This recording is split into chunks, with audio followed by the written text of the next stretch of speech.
Eternity's Shadow by E. Thomas Canton. Copyright 2024 E. Thomas Canton. All rights reserved. No part of this book may be reproduced or transmitted in any form or by any means, electronic or mechanical, including photocopy, recording, or by any information storage and retrieval system, without written consent from the publisher.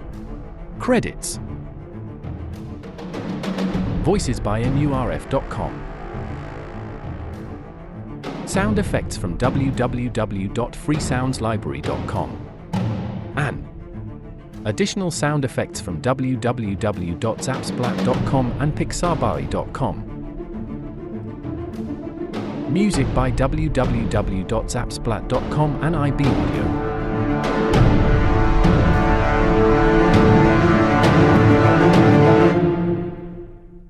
In 16th century Naples, there lived a Dominican monk named Giordano Bruno.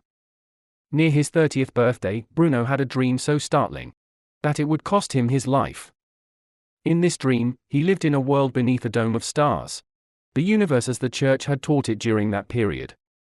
Bruno crawled out from under the dome and into the eternal. A vision of creation that was infinite, where there was no up or down, no borders or middle, had left him breathless. Bruno realized that the sun was a star, and that other stars were other suns, each with their own world circling them. Bruno took those revelations of the immensity of God's creation and tried to open the eyes of his contemporaries. The church excommunicated him and burned him alive. Maximilian Nilsson. History of a Dead World. Footnote. For a more comprehensive look at Minister Nilsson's Earth, read his History of a Dead World.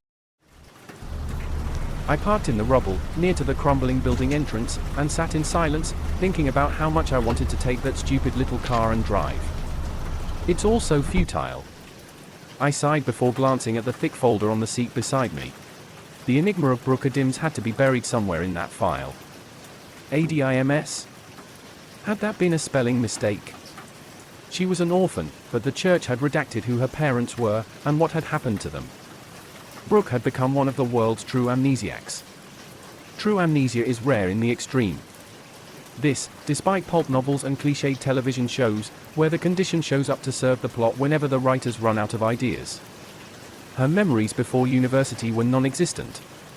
Also blacked out was her medical file. That was strange. In all my years as a government servant, I had never seen a file so thick with so much information blacked out.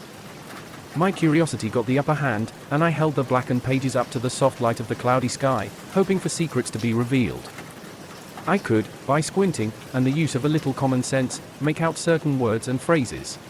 Cranial surgery being the only phrase that stuck with me after all this time. What I could make out made little sense, including my impression that Brooke had frightened the Archbishop. All these things added up to the intriguing mystery of Brooke Adams, who, for whatever reasons, stood at the center of strange happenings. And why I, as a deputy minister, didn't have access to her uncensored file. The rain pelted the crippled structure of the hospital as I opened my umbrella and got out of my car. No wonder this address was familiar. I had been on the other side of the city when the explosion tore the top 7 floors off the building. Luckily, it occurred during a late winter afternoon when few people were around to be buried alive in their own homes. I heard the rumble, and saw the smoke from the minister's office rising towards distant storm clouds. We were in the minister's office. I remember, because, once again, my office had no windows. Many thought the heretic underground had been on one of their bombing campaigns. In reality, the story would prove quite different. There had been a tremendous explosion in the corporate offices of the hospital on the top floors. Experts tried to explain what happened by watching the surviving security video. The footage of green flames blowing the roof off the building and causing the walls to shoot outward had left them all baffled. No chemicals existed on those floors, or anywhere in the entire hospital that could cause such an explosion. Nothing that the heretics could ever get their hands on at any rate. And so it remained a mystery to this day. The ongoing financial crisis left the government with little money in their coffers for reconstruction, and so the entire neighborhood became a ghost town. 2 years ago, the church told the bureaucracy to revitalize the area, so the local city council offered cheap rent to those willing to move back. No one did. They lowered the rents, and then lowered them again, but to no avail. The area became a refuge for criminals and the homeless to take shelter from the gendarmes, and forced re-education to save their souls. Nuns would take into laundry facilities rape victims and unwed mothers, and force them into brutal labor. The men worked in chain gangs or on farms or mines, maintaining roads, and doing whatever labor friends of the church needed done. I walked to the entrance of the hospital. Husfriend must have been the only person to have accepted the low rent offer. As the door ground closed behind me, I checked my notebook, 5B. I sighed. 5 floors underground. My hopes revived when I realized 5B wasn't in the directory until I saw a crumpled piece of paper taped onto the graffiti-covered wall next to the stairs.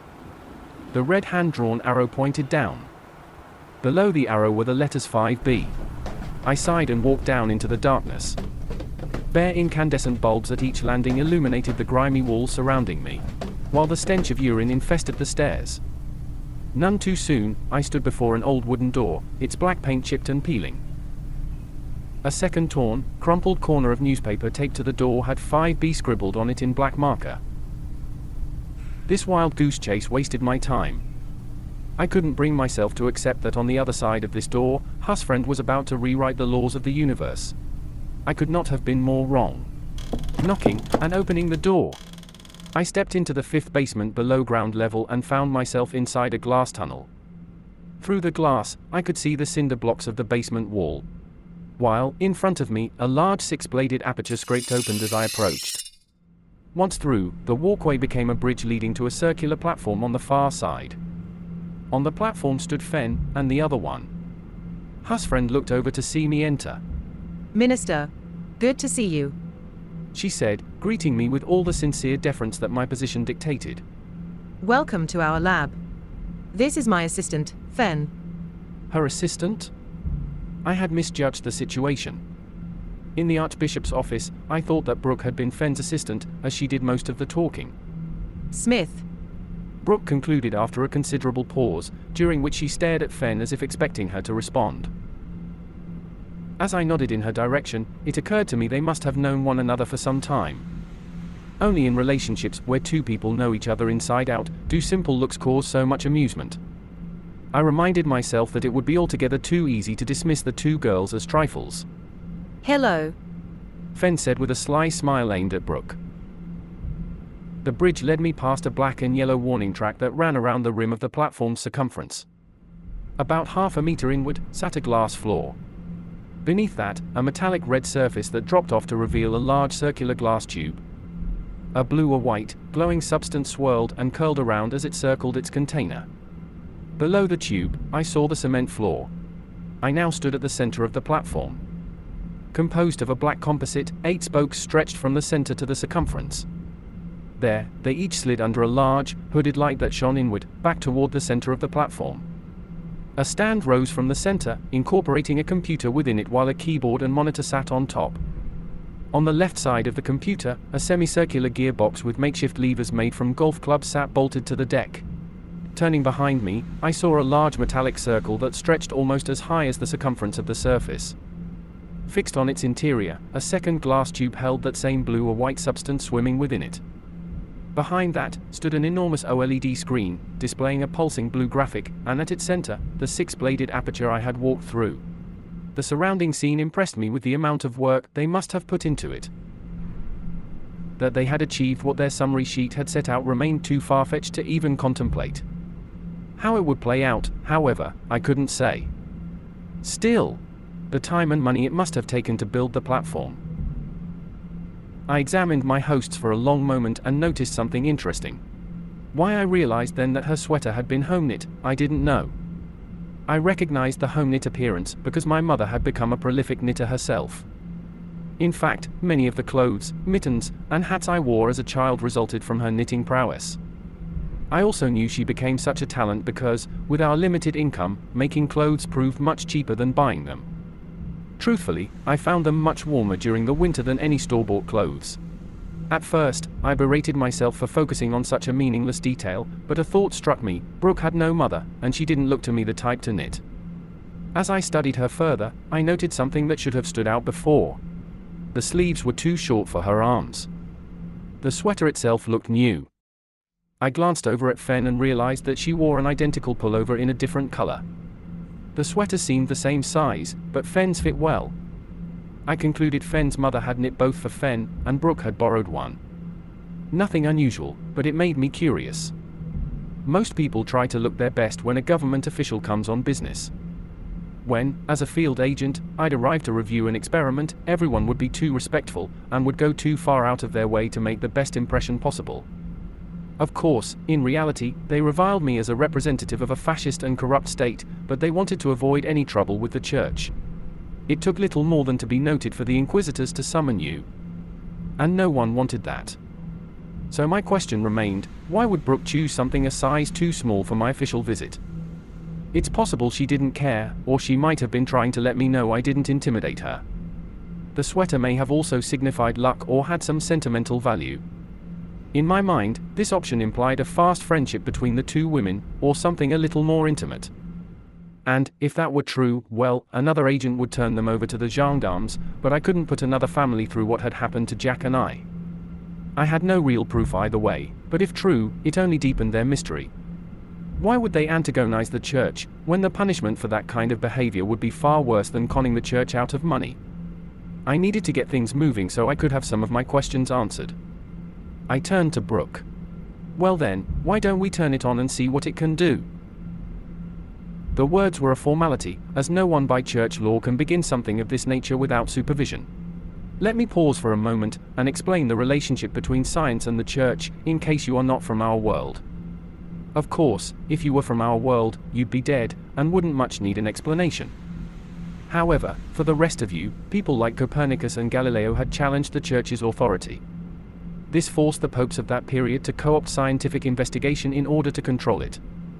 The Vatican would tolerate research, but only if scientists avoided certain subjects, such as the Big Bang. The God snapped his fingers theory had remained on university curriculums from Galileo's age until the end of the world arrived.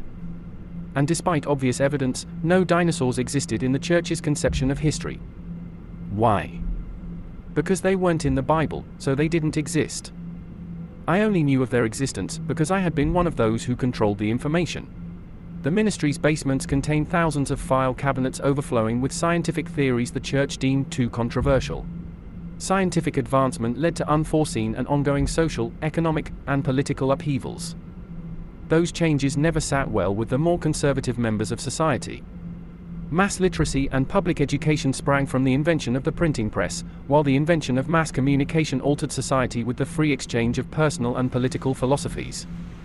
This flirtation with a more open society lasted for over a century and a half, leading to girls being educated for the first time, and even talk of replacing the church with a secular government. Armed rebellions followed open protests in the Asian provinces. Sorry, I meant to say troubles, erupted in the provinces of Cathay and India. The Vatican drafted so many men into the Holy Crusaders over the course of the 20-year conflict, women had to be incorporated into the workforce. This all occurred under the dubious watch of the most terrible leadership the Vatican had endured since the Borgia family sponsored the rise of 3 popes centuries earlier. Benedict IX began as one of the more liberal popes, for a time. He gave Jewish, Islamic, Buddhist, Hindu and other people an equivalent to citizenship status that they were never allowed previously. It would become full citizenship if the person converted to Catholicism. Benedict also supported the arts and scientific theories the Vatican had previously denied. His reign declined during the troubles in India and Cathay. To encourage rebel towns to surrender to the Vatican legions of the Holy Crusaders, Benedict promised forgiveness and a return to the welcoming arms of the church. If the town surrendered, he burned it to the ground and killed all the men, women, and children. Everyone. As public outrage grew at these atrocities, it became public knowledge that Benedict had also sold church offices to fill the Vatican's empty coffers. While the gendarmes attempted to cover that up, it had come to light that, while as Pope, he fathered 6 illegitimate children, including a son born of his own sister. Protests lasted for 3 weeks, at the end of which, the Pope was found dead on the street. Benedict had been thrown out of a 4-story window after a jealous husband caught him in bed with his wife. Benedict's successor Pope John XII, as a cardinal, had already been accused of sodomy, rape, and murder. Benedict once called him the demon from hell in the disguise of a priest. Once Pope, he used church funds to bankroll his gambling addiction, and turned the Lateran Palace into a papal brothel. He ordered Benedict's corpse to be dug up and stand trial for his crimes. The rotting corpse sat in priestly robes in the courthouse for 3 weeks until it was convicted. The corpse was then stripped of its robes and buried in a common grave. 3 weeks later, John had it dug up again and thrown into the Tiber River. Outraged protesters gathered outside the Vatican. They put a yellow hat on the statue he commissioned for himself, put it on trial. Once convicted, they beheaded the statue and threw the head into the Tiber River. Now worked up, the protesters broke into the prison and freed 400 captured rebels from India and Cathay. They then ransacked Rome's Office of Admissions and killed the inquisitors. A splinter group went on to sack the papal palace and set it on fire. John fled the Vatican with the mob on his heels. He returned at the head of the Holy Crusaders' 5th Mechanized Infantry. The protests were violently put down. For their betrayal, some bishops had their tongues cut out, some had their hands or fingers removed, and some even had their noses sawed off. Pope John XII became famous for his quote, "The screams of tortured cardinals were not loud enough." The Pope, John XII, turned his attention to the media, who he held responsible for anti-Catholic propaganda and encouraging disobedience to church law. John responded to the violence by censoring the news, social media, and making all broadcasts state-controlled. They used libel lawsuits, mass arrests, and the reintroduction of the inquisitors to make cowards of journalists. Controlling the media and opposition helped the church reassert itself over society. The church's resurgence also fueled the rise of the heretic underground. That caused the church to crack down harder on dissidents. And thus, the opening of the 21st century saw our civilization teetering on the knife's edge with an eruption of new technologies that left everyone fearing what the future would bring. From that point on, whenever a new technology appeared, a representative of the ministry had to be present to evaluate future implications, and that brings us back to Brooke. Footnote. For a more comprehensive look at Minister Nilsson's Earth, read his History of a Dead World. With my permission given, Brooke bounced over to the CCP. With a flick of her wrist, she caused it to emit a light whirring sound. Several questions came to mind as I studied her movements around the CCP. Brooke, however, deflected any inquiries to Fenn, who I came to believe didn't so much assist Brooke as manage her. Fenn led me through some technical mumbo-jumbo. She spoke of probability waves, M-theory, cosmic inflation, dark energy, and dark flow, and how they all pointed to the idea that we live in a multiverse. Their experiment, she informed me, attempted to connect with another Earth in another universe. When we speak of the Nexus, what we are talking about is the 9th dimension. 9th dimension? What? Fenn smiled. She must have understood how crazy that sounded. According to string theory, there are at least 10 dimensions that make up the universe. The first 4 are the boring ones everyone knows: length, width, height, time. Dimensions 5 to 10 are the interesting ones. Is that so? I said. She didn't seem to recognize my sarcasm. Dimension 5 is every outcome of every decision you ever made or failed to make playing out on parallel Earths. Only being the Deputy Minister of Science, I didn't understand. That this surprised them both left me to believe they didn't understand the why and how of the workings of the church. Instead, they stared at me as if I were a primate that needed lessons in sign language. I explained my job required me to ensure that scientific ideas and experiments were in harmony with the teachings of the church. Brooke made some sort of frustrated noise. I would come to hear Brooke becoming frustrated often in the years that followed, but I'd never forget that first time. The sane one, having heard that noise herself for some time, began explaining matters to me. At first, Fenn began with an overwhelming amount of physics. Now, not being unschooled in science, the major thrust of my education had been in classical mechanics, Newtonian physics, and Einstein's general theory of relativity. Simple classical mechanics explains the gravitational attraction between two masses. Easy. Beautiful. Elegant. The laws of physics allow you to predict everything from the motion of the stars down to how the ripples in a pond will form and move with absolute certainty.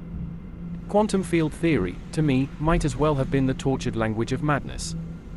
I had tremendous difficulty wrapping my brain around the more bizarre ideas that the math told me were real. Once you get into quantum mechanics, you can only assess probabilities. If all matter comprises atoms and subatomic particles, nature has to be defined by probability, and not certainty, and I couldn't accept that. As I thought about what she told me, Brooke became impatient. What's the world's population? Brooke shot the words out like bullets. This unexpected turn in the conversation surprised me. Brooke's fingers drummed out an impatient rhythm on the CCP. Maybe she and the Russian archivist were cousins. 7 billion people.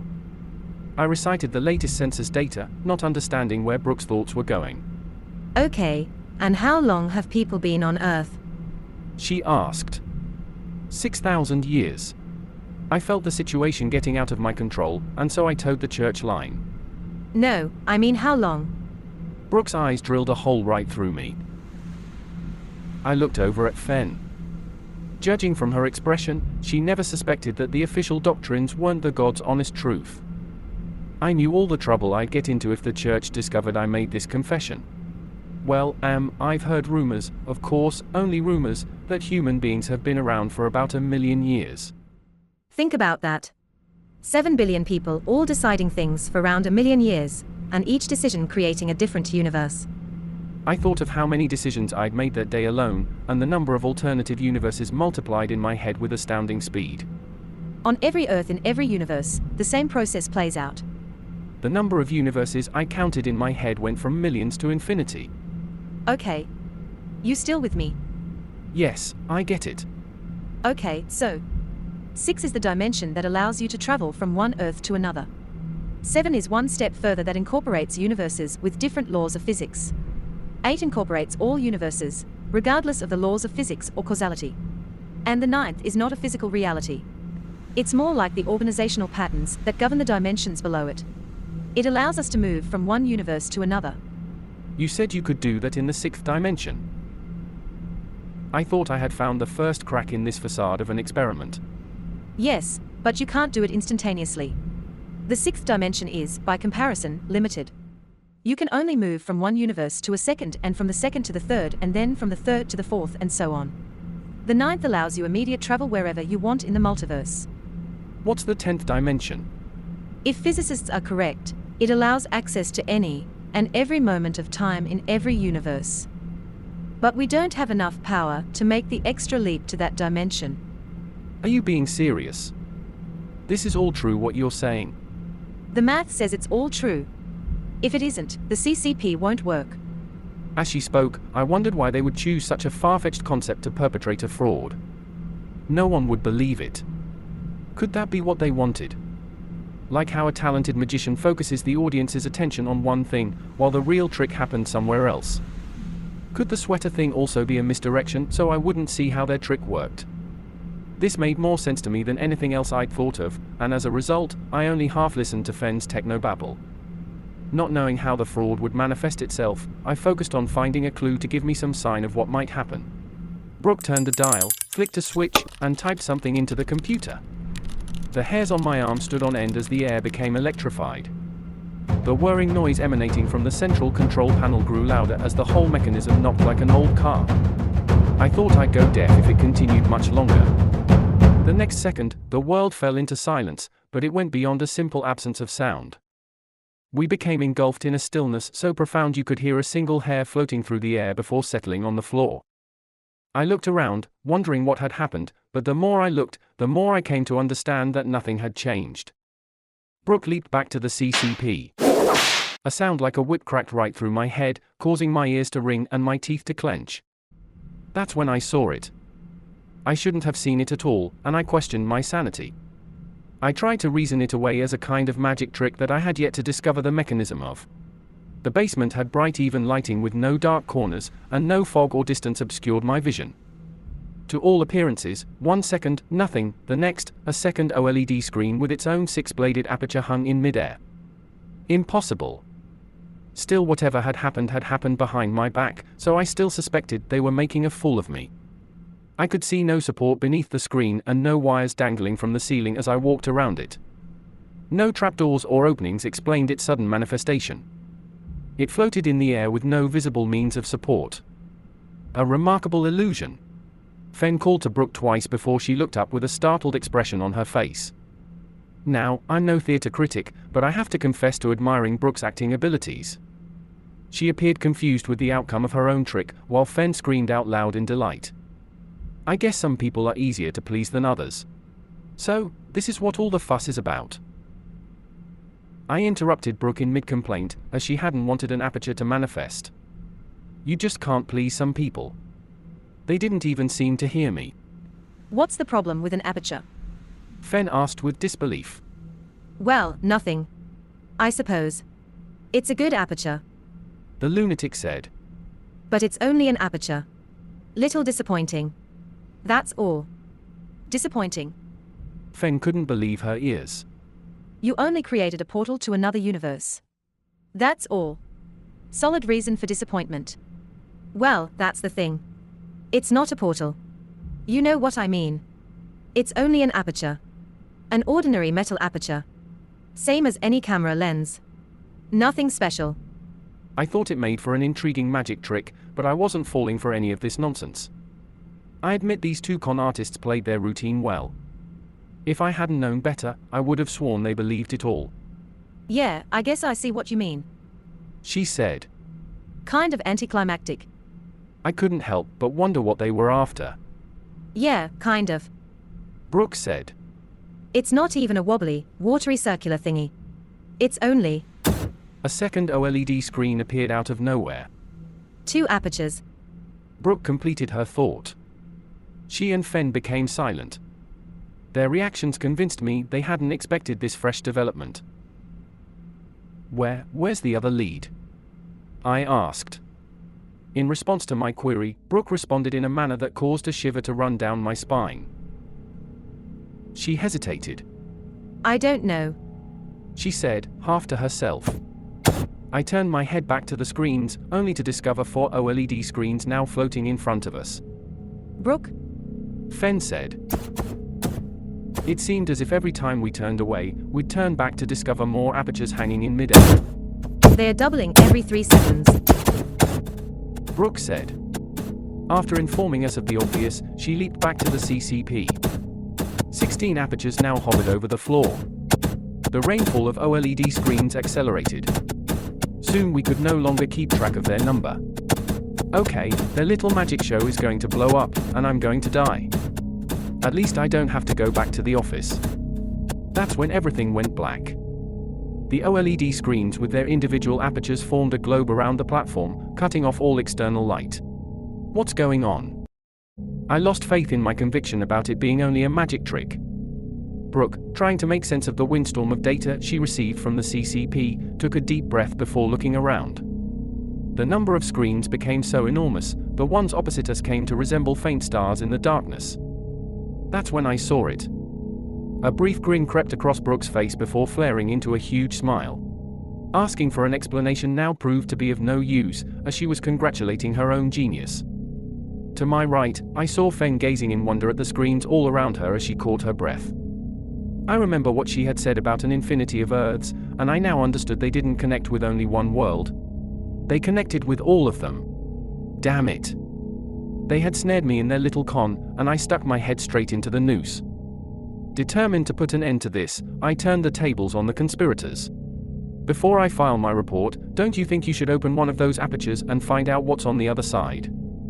If they had done what they claimed, which I didn't believe for a second, shouldn't they be worried about viruses or invasive species migrating from one world to the other? 2 brilliant people like them would have taken all of this into account.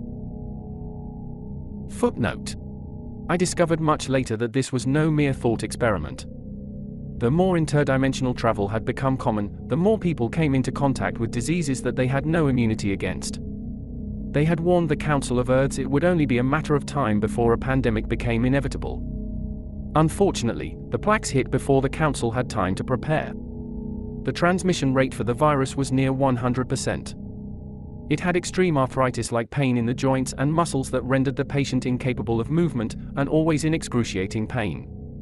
The infected couldn't eat or drink. When the virus reached the brain, within the first 3 days after the initial infection, the patient died within the next 7 days. The mortality rate was 98%. Brooke and Fen exchanged looks. Both were like giddy schoolgirls on Christmas morning. I didn't expect that reaction. They didn't hesitate or panic, as if they'd counted on me asking to see the other side of the door. Brooke gestured toward the screens, telling Fen to pick one. Her face lit up as Brooke gave the honor to her and turned to the globe of apertures, deciding which she would pick. I didn't know why she hesitated, as they all looked the same to me, but after some consideration, Fen pointed toward the first OLED screen that had appeared. I watched as Brooke turned a couple of dials, flipped a switch, and spun something around, causing the screens to revolve around the platform. The chosen aperture lined up with the vertical metallic ring at the end of the bridge. Brooke checked a readout on the CCP before they both rushed to the aperture. She paused in front of it, took a deep breath and looked at Fen. Fen nodded, and Brooke whipped open the aperture. They walked through the glass tunnel toward the closed door at the far end. As I entered the tunnel, I became still. Outside of the tunnel, the cinder block basement wall had vanished. In its place floated the same blue or white substance that swirled and curled inside the glass tubes on the platform, and I found myself hypnotized by it. I cleared my head and approached the door to see Brooke gesturing for Fen to open it. Instead, Fen took Brooke's hand and placed it on the doorknob, along with hers. They opened the door together. I heard a groan of disappointment. Thinking that something had gone wrong, and that I caught them at their game, I asked Brooke what seemed to be the issue. Of course, Fen responded. She told me that Brooke's disappointment stemmed from the fact no wormhole or vortex or some such science fiction claptrap manifested behind the door. At Brooke's prodding, Fen admitted that she, too, had been a little disappointed. God help me. Am I the only sane person here?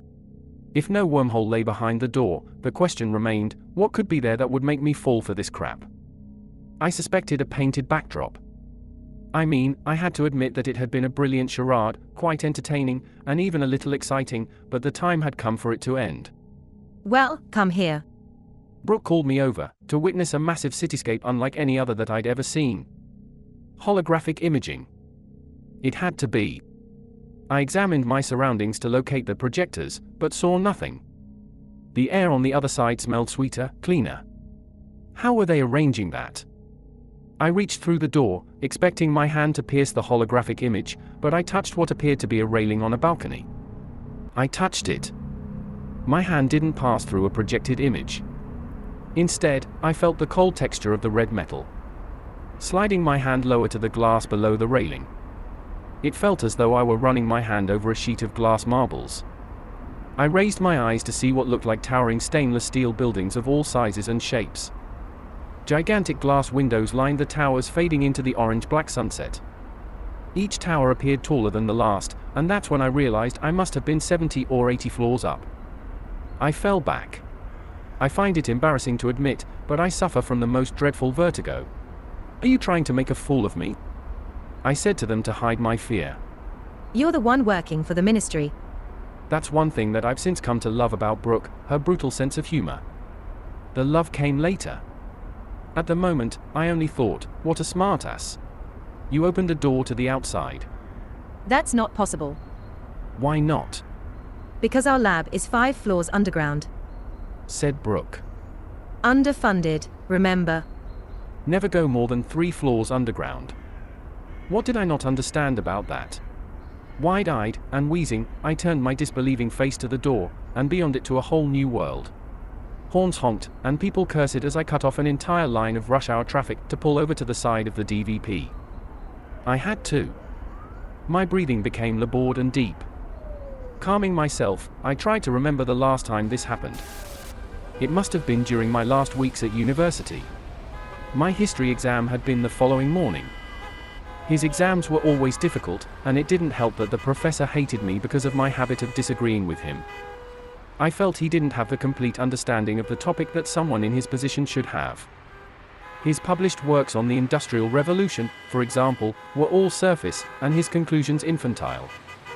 The professor knew the contempt I had for him, and resented me for it. Okay, it worked. My panting subsided. My head rested on the steering wheel, while I replayed the last hour in my head, searching for some evidence that I'd had the wool pulled over my eyes. How could it be possible? How could they have done what they had done? Yet, they'd done it. The implications were staggering, a hollow and trite phrase, but how else do you describe a scientific discovery that monumental? No one could estimate how this would change the world. I couldn't, and my mind forced me to simple concepts and thoughts that my mind could grasp. I'd witnessed one of those moments in history where you know in your gut the world would never be the same. Much like when the last of the Crusaders sailed to their new conquest, only to realize that, after centuries of unending war, they had come home again. The wars were over, and the entire world part of Christendom. Everything had changed, and you struggled with the aftermath. How many history buffs such as myself get a private viewing of history in the making? But this once, God, not that I am a believer, smiled down on me, and gave me a moment that might make at least some of my life worthwhile. I mean, if you think about it, there'd have to be laws governing the use of such a device. Rules and regulations on who can go where, when, and for what purpose. In my euphoric state, I imagined a new ministry with me as its minister. The Ministry of Transdimensional Travel. Imagine all the red tape I could create. Wait. Why create red tape in a world I despise? I can get out. If the Nexus is real, I can get out. But is it real? And who is Brooke Adams?